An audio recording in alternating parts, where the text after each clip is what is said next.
The movie began with an ongoing war between the Kingdom of Abraxan and the Kingdom of Darkness.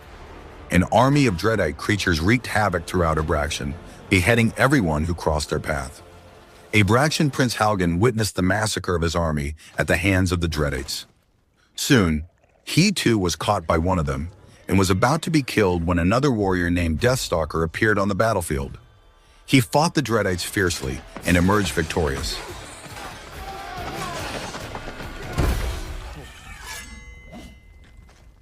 Afterward, Deathstalker approached Prince Halgan and robbed him of his ornaments. He then snatched his magical amulet, unaware that it would bring a curse upon him. Soon after, Prince Halgan succumbed to his injuries, and Deathstalker set off on his way.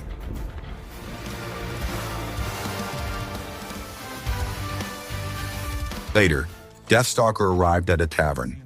Inside, a disgruntled man complained about the Abraxan administration for seizing his crops to feed their soldiers, while Deathstalker was at the counter, drinking wine.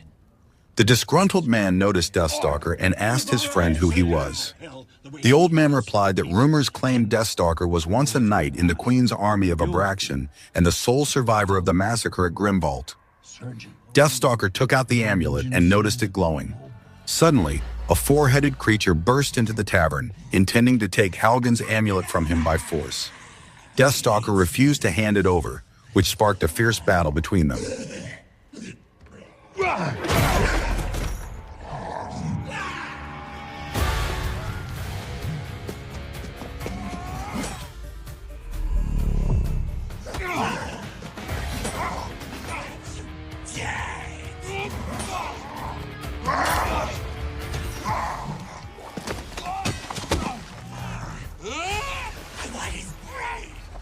This is what you want? He stabbed the creature in the head, buying himself time to escape. Moments later, he mounted his horse, hurled a sword at the creature, and eventually killed it. After getting rid of the monster, Deathstalker came near a swamp and threw the amulet into it. To his shock, the magical amulet mysteriously kept returning to his pocket again and again.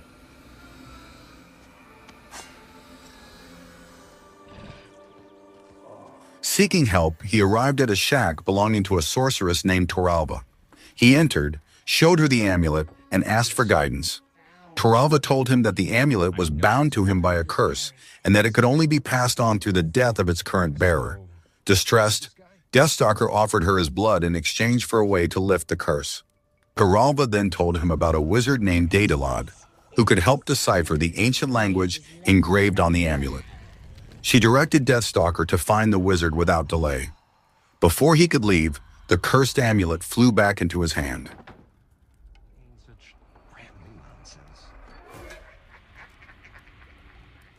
In search of the wizard, Deathstalker reached a cave where his horse fled, leaving him alone. He lit a torch and ventured deeper inside. There, he found severed human organs and bones scattered across the floor. Nearby, a man trapped in a chest screamed for help. Deathstalker found a key to the chest in a fallen soldier's hand. Suddenly, the ground began to shake violently. In haste, he picked up the chest and tried to unlock it when he heard giggling nearby. Several sand-dwelling serpents erupted from the ground to stop him. But Deathstalker continued his effort and managed to free a dwarf who turned out to be the wizard Daedalad. The wizard told Deathstalker that everyone called him Doodad. Deathstalker carried Doodad on his back and rushed out of the cave, fighting off the deadly serpents along the way.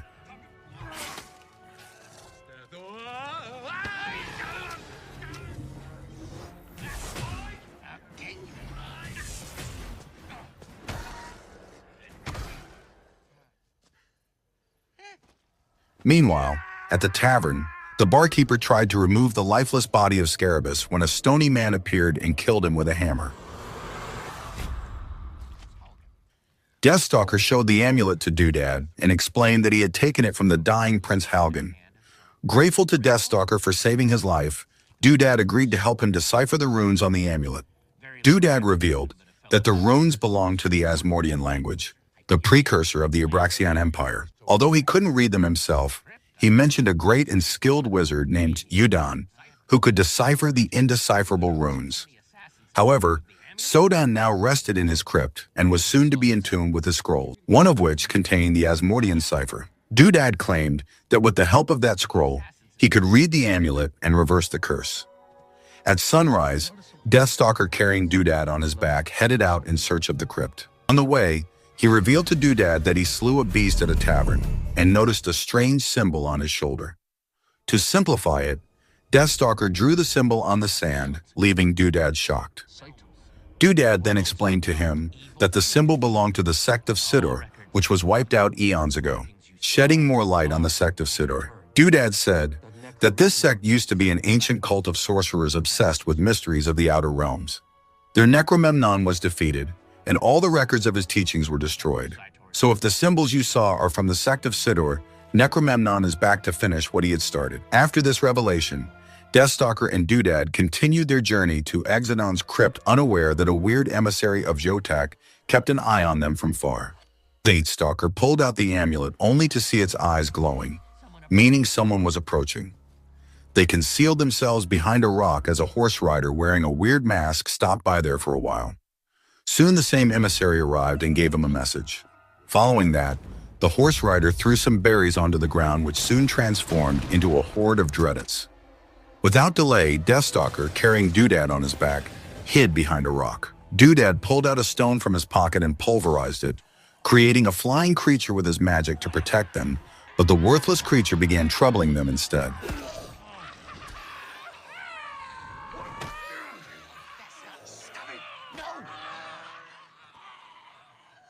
Meanwhile, the horse rider with his dreadits arrived there. He took off his mask and turned out to be Jotak, Deathstalker's former friend, but no longer now. Jotak called Deathstalker by his real name Tritus, but we will call him Deathstalker for better understanding. Jotak reminded Deathstalker of the ritual at Grimvold, in which they together fought with the warlocks to protect the glory of Abraxion Kingdom, and during the ritual, he was taken over by the darkness. So Deathstalker had to behead him on the spot. Jotak revealed that he was resurrected by Necromemnon, who had returned, and this time he would bring the entire world to its knees. Then Jotak forcefully asked his old friend to hand him Prince Halgan's amulet, but Deathstalker refused and engaged in a cutthroat fight with Jotak.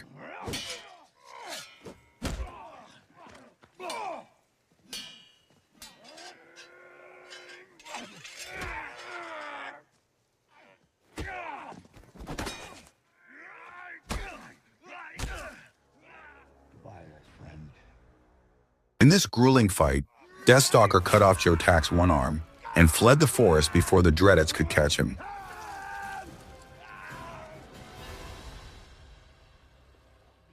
Doodad and Deathstalker hid down the slope, managing to pull a fast one on the dreadits. Late at night, they reached the Exodan's crypt, only to find Necromemnon's minions outside. To sneak into the fortress, Deathstalker and Doodad hid behind the heap of the fallen soldiers. There, they found a young woman named Brisbane, a thief who was also on the lookout for sneaking into the fortress. From the hiding spot, the trio witnessed a ritual in which Necromemnon's minions resurrected the corpses of their enemies and turned them into dreadits, making their own army this way.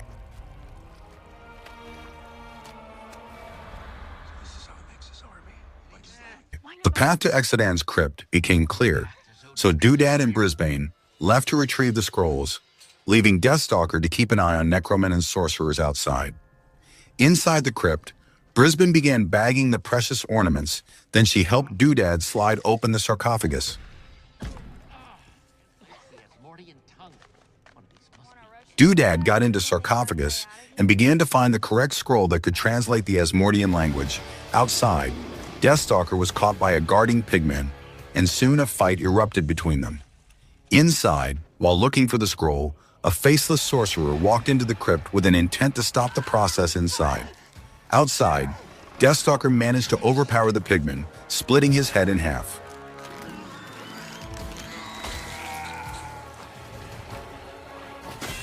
Afterward, he stabbed the dangerous sorcerer from the back, saving Brisbane just in time. Doodad managed to find the scroll. Soon, Necromemnon emerged from the melted sorcerer's body and told Deathstalker that the further he took the light of Talon from him, the greater his wrath would grow, and saying that, Necromemnon left. After that, Deathstalker, Doodad, and Brisbane hurried out of the crypt. In a wailing forest, they spent the night before going any further. Soon they dozed off. Moments later, Deathstalker heard heavy footsteps approaching them. To confirm it, he pulled out the amulet and found its eyes glowing red, meaning someone was lurking around them. So he took his sword and ventured into the thick smoke. Not long after, he was attacked by a creature made of stone that attacked its enemies with its green beam light.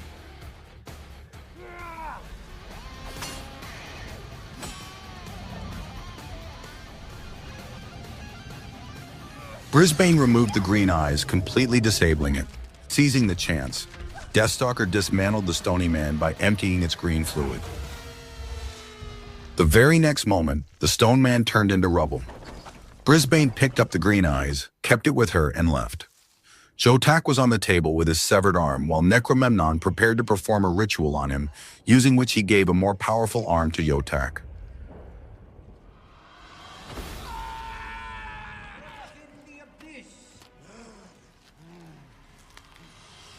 Necromemnon told Jotak that if he had to possess the light of Talon, Deathstalker must die. Brisbane and Deathstalker talked briefly while passing through the wilderness. Meanwhile, two Titans were seen engaged in a battle in the background. Later, Deathstalker and the others reached the Abraxion battle camp where they found a decapitated soldier sitting under a tree. Then they entered the camp only to find carnage caused by the nefarious Dreadits. Deathstalker sensed something wrong and promptly pulled out the amulet, only to find it glowing. Soon they were attacked by a strange creature named Scarabus from the Sitter clan. Deathstalker, Doodad, and Brisbane collectively fought with Scarabus and managed to defeat and kill him.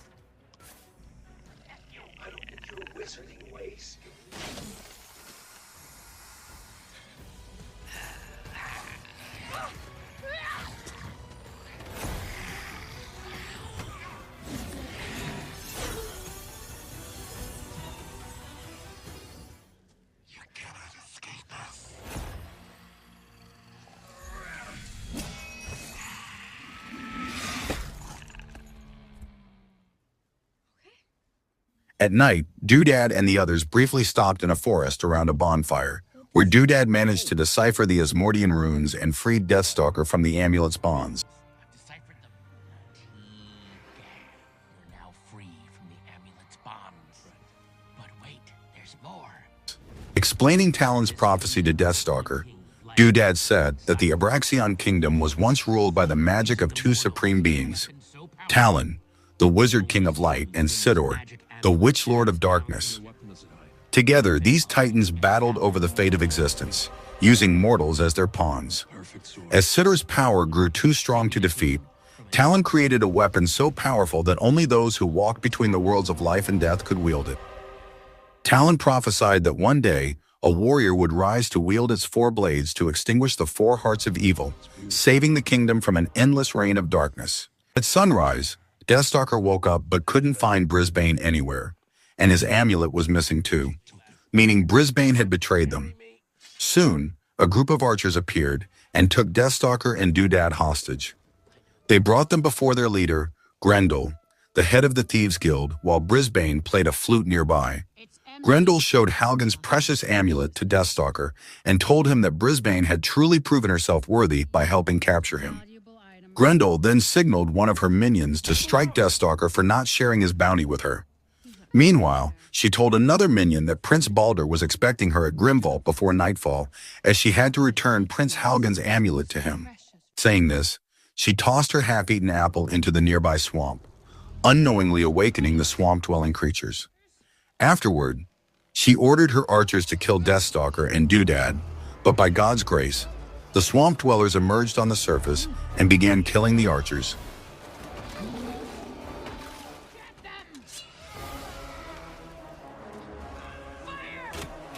Grendel ordered her archers to fire arrows at the creature, but the creatures remained unharmed and grew more furious.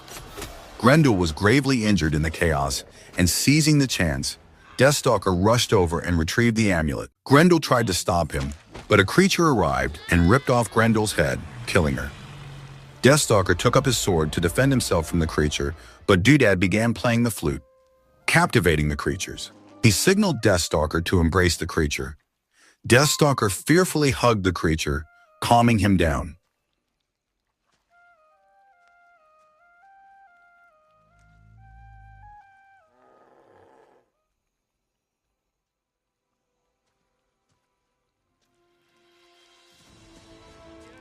Afterward, carrying Doodad on his back, Deathstalker continued to Grimvault to fulfill the prophecy. At Grimvault, Prince Baldur was seen waiting for Grendel, with his soldiers unaware that she had been killed. Moments later, Deathstalker and Doodad reached Grimvault, finding Prince Baldur with his knights. Deathstalker showed the amulet to the prince and asked him for the reward. So the prince gave him 2 pouches of precious gems in exchange for Prince Halgan's amulet. Deathstalker checked the pouches only to find regular stones inside and felt betrayed. Meanwhile, the emissary of Jotak dropped a few seeds on the ground from which Dreadites appeared in the blink of an eye and started massacring Baldur's soldiers. Doodad injured the envoy, sending it back to Jotak. The coward Baldur hid behind his mother instead of confronting Dreadites. Deathstalker and Doodad encountered Jotak, who was fondling his injured Fink. Jotak challenged Deathstalker to a barehanded fight. Deathstalker accepted the challenge and went at him. The evil Jotak gained the upper hand over his old friend because of his mighty hand, which extended a stick that he plunged through Deathstalker, gravely wounding him. However, Jotak was also ambushed by Brisbane, who repeatedly stabbed him in the back. Not long after, Jotak got up and seized Brisbane by the throat, but Brisbane was a step ahead of him. She showed him the gleaming eyes of the Stone Man, blinding him for a while. Deathstalker tried to capitalize on the opportunity, but Jotak thrust his hand through Deathstalker's chest, destroying his heart. Deathstalker collapsed to the ground and died instantly.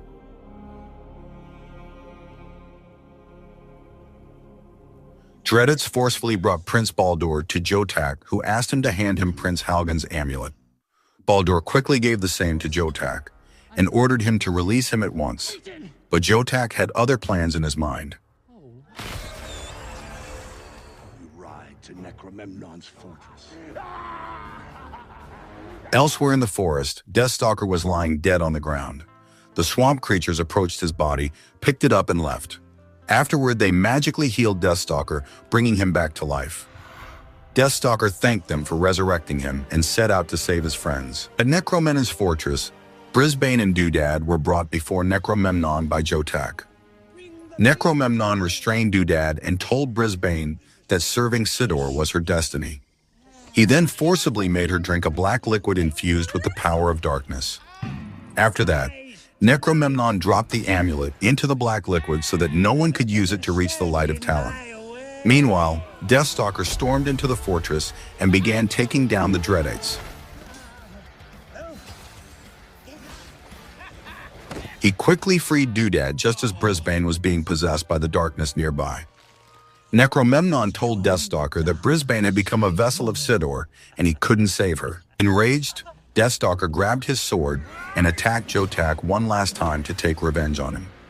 At the same time, Necromemnon and Doodad began to demonstrate their magical powers. Deathstalker snapped Jotak's evil hand and forced some seeds of the Dreadites into his mouth.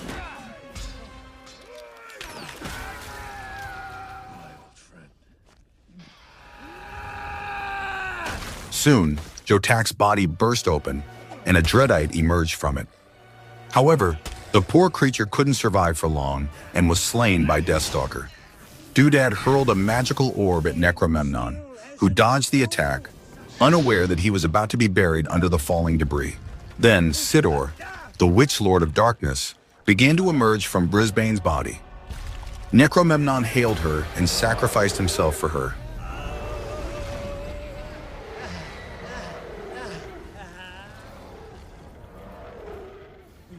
Meanwhile, Deathstalker reached into the liquid and pulled out the light of Talon, revealing that he was the warrior foretold in Talon's prophecy, the one destined to kill Sidor. Deathstalker wielded the four-bladed sword and attacked Sidor. He struck the Witch Lord, exposing her 4 hearts. As the prophecy predicted, he plunged the sword into her heart and killed her, sending her back to the Dark Realm once again. Brisbane regained consciousness, bringing a smile to both Deathstalker and Doodad's faces.